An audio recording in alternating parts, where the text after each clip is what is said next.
Es-tu une bonne personne? Question 38.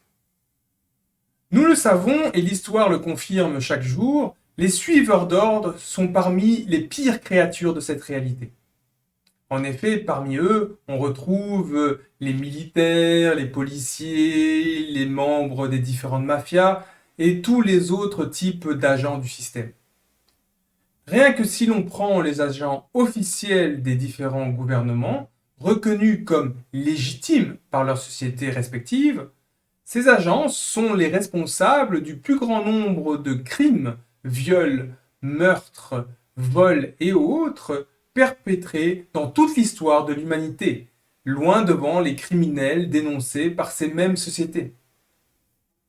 Dès lors, la question est la suivante. Est-ce que suivre des ordres aveuglément est mal? A. Oui. B. Non.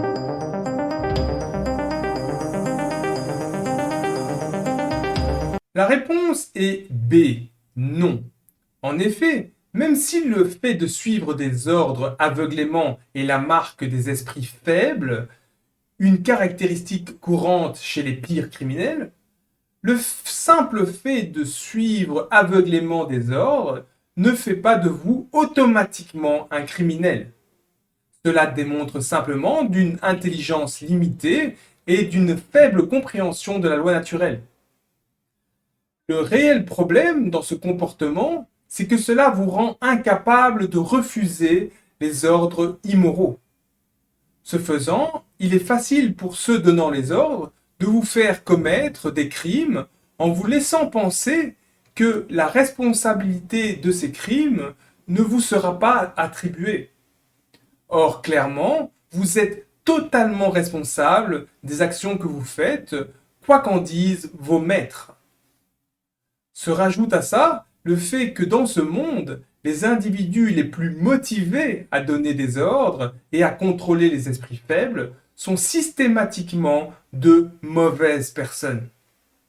En effet, une bonne personne n'a aucun intérêt à donner des ordres et à essayer de bypasser le choix final d'un individu. Une bonne personne demande et elle attend que l'individu exerce son propre discernement avant de choisir d'effectuer ou non l'action. Il est important pour nous de bien discerner au niveau moral ce qui est bien de ce qui est mal. Et ce faisant, il est tout aussi important pour nous de ne pas confondre les caractéristiques ou les éléments qui conduisent au mal et les mauvaises actions en elles-mêmes.